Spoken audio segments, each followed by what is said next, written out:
बहू का भूत। कोमल की शादी को करीब 1.5 साल ही हुआ था।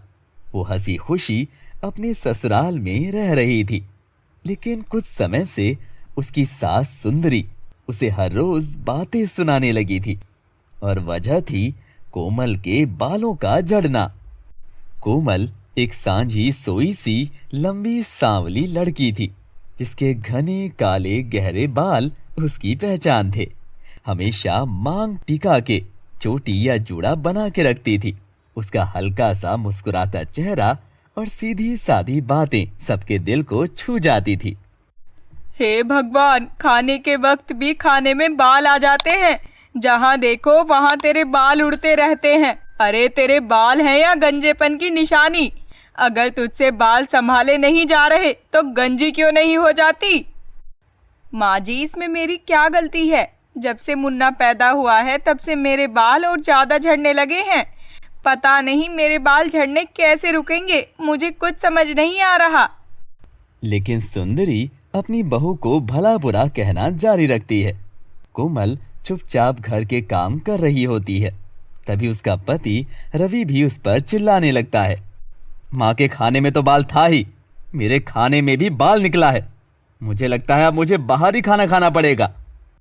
मैं क्या करूं? आप लोग मेरी परेशानी जानते हो, फिर भी मेरी बातों को समझना नहीं चाहते। हमेशा मेरे बालों के पीछे पड़ जाते हो। मुझे लगता है मुझे अब दूसरी बहू लानी पड़ेगी। ना जाने कौन सी बीमारी तुझे हो गई है। पूरे घर में हर जगह बाल ही बाल नजर आ रहे हैं। हाँ हाँ माँ जी, आपको तो मेरी दिक्कत कभी दिखाई नहीं देती। कोमल अपने बालों के गिरने की समस्या से बहुत परेशान थी। उसकी तबीयत भी अक्सर खराब रहती, जिसकी वजह से उसके बाल और ज्यादा गिरने लगे थे। गांव की औरतें भी मजाक बनाने लगी थी। एक दिन सुबह सुबह कोमल गांव के कुएं पर पानी भरने जाती है। वहां उसे कम्मो नाम की एक औरत मिलती है, जो उसे देखकर जोर जोर से हंसने लगती है। अरे कोमल बहन, आज तो तुम बिल्कुल अलग अलग लग रही हो। जरा अपने बालों का ध्यान तो रखा होता। आज ऐसी क्या बात है जो मेरा मजाक उड़ा रही हो? चलो हटाओ, मुझे पानी भरने दो। मुझे घर जाके खाना बनाना है। अगर खाना बनाने में जरा सी भी देर हुई तो माँ जी मुझे सुनाएंगी। क्यों नहीं, पहले तुम ही पानी भर लो। बड़ी अजीब औरत हो, बिना बात के दांत दिखा रही हो। तभी मुन्नी और सरला वहां आ जाती हैं और आपस में बातें करती हैं। अरे देखिए तो कोमल की चोटी कितनी छोटी हो गई है। लगता है अगली बार तो सिर्फ रस्सी बांधने लायक बाल बचेंगे। जब देखो बाल झड़ते ही रहते हैं। कहीं भूत प्रेत तो नहीं लग गया इसे? कोमल चुपचाप सुनती रहती है, पर अंदर ही अंदर टूटती जा रही होती है। जैसे ही कोमल पानी भर के चलने लगती है, सामने से पार्वती काकी आ जाती हैं। ये सब इसी तरह चलता रहता है। कोमल घर में भी और बाहर भी मजाक की वजह बन रही थी। एक दिन, हे राम, कोमल बहू, ये तूने अपना क्या हाल बना लिया है? तेरे सर के सारे बाल कहाँ गए? राम रे राम, सुंदरी की गंजी बहू को तो देखो जरा। सर पे 2-4 बाल थे, अब वो भी गायब हो गए। कोमल तुरंत अपने सर पर हाथ फेरने लगती है। तब उसे पता चलता है कि सच में उसके सारे के सारे बाल छट गए हैं, क्योंकि उसकी सास ने उसे बिना बताए गंजा कर दिया था। वो दौड़कर घर जाती है, आईने में अपना चेहरा देखती है और रो पड़ती है। शुरू हो गया तेरा नाटक। अगर तेरा रोना धोना खत्म हो गया हो तो जाके खाना बना। तेरे पति को काम पे जाना है और मुझे भी दवाई लेके आराम करना है। माँ जी, आपने मेरे साथ ये कैसे कर दिया? आपने मुझे गंजा कर दिया।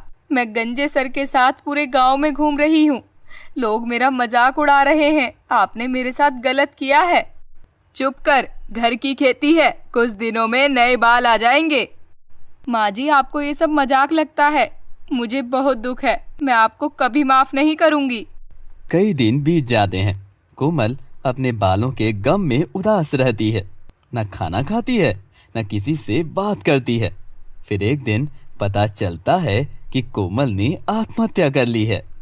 ये खबर सुनते ही पार्वती काकी सुंदरी के घर आती हैं और कहती हैं, अरे सुंदरी, दुखी मत हो, अब होनी को कौन टाल सकता है। थोड़े दिन पहले ही वो पानी भरने आई थी। उसे ये भी नहीं पता था कि तूने उसको गंजा कर दिया है। उसके गंजे सर की वजह से उसने ये कदम उठाया है। वैसे तूने भी उसके साथ बुरा ही किया ना। मुझे भी इस बात का दुख है। अगर मैंने उसके बचे कुचे बालों को नहीं हटाया होता तो शायद वो आज जिंदा होती। भगवान भी मुझे माफ नहीं करेगा। कुछ महीने गुजर जाते हैं। फिर अचानक गांव की कई औरतों के भी बाल गायब होने लगते हैं। सब परेशान हो जाती हैं। ये कौन कर रहा है? सुंदरी, पता नहीं कौन है जो औरतों को रात में गंजा कर जाता है। मुझे शक है तेरी मरी हुई बहू बदला ले रही है। मुझे भी अजीब लग रहा है। शायद गांव के किसी आदमी का काम हो या फिर मेरी मरी हुई बहू का हाथ हो। गांव के लोग भी इकट्ठा होकर चर्चा करते हैं। तभी एक बूढ़ा आदमी कल्लू भैया आता है। कल रात मेरी तबीयत खराब थी। मैं वैद्य के घर जा रहा था। तभी मैंने देखा एक औरत सुंदरी के घर जा रही थी। जब मैंने पीछा किया तो पता चला वो औरत सुंदरी की मरी हुई बहू थी। क्या तेरी बहू ही सबको गंजा कर रही है? अब तो तुझे गांव छोड़कर जाना ही होगा। देख सुंदरी, रो लेने से कुछ नहीं होगा। तेरी बहू किसी की जान भी ले सकती है। तुझे गांव छोड़ना होगा। मैं तुम सबको कुछ बताना चाहती हूँ। उसके बाद जो तुम्हारा फैसला होगा मुझे मंजूर होगा। बताओ, लेकिन ये भी बताओ कि कब जा रही हो। मेरी बहू ने आत्महत्या नहीं की थी। मैंने ही उसे दूध में जहर दे दिया था। उसकी मौत की जिम्मेदार मैं हूँ। मुझे इसका दुख है कि उसकी आत्मा भटक रही है। हे राम, तूने अपनी बहू की जान ले ली सिर्फ बालों के लिए। तुझे कोई माफ नहीं करेगा। माँ, आपने मेरी पत्नी की जान सिर्फ इसीलिए ले ली क्योंकि उसके बाल झड़ रहे थे। आपने उसे गंजा भी कर दिया और जहर दे दिया। तभी अचानक सुंदरी के शरीर में कोमल की आत्मा घुस जाती है। उसके व्यवहार बदल जाते हैं। वो सबके बीच पुराने कुएं की तरफ जाती है। जो भी उसे रोकने आता वो उसे धक्का देकर गिरा देती और फिर वो पुराने कुएं में कूद जाती है। सब लोग देखते रह जाते हैं।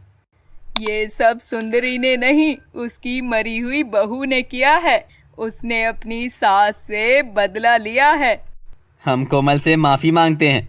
अगर हमने तेरे साथ कुछ बुरा किया हो तो हमें माफ कर दे। सुंदरी को उसकी ही बहू के हाथों सजा मिल गई। गांव वालों को जब सच का पता चला तो उन्हें बहुत अफसोस हुआ। आखिर सुंदरी अपनी बहू के पास ही पहुंच गई।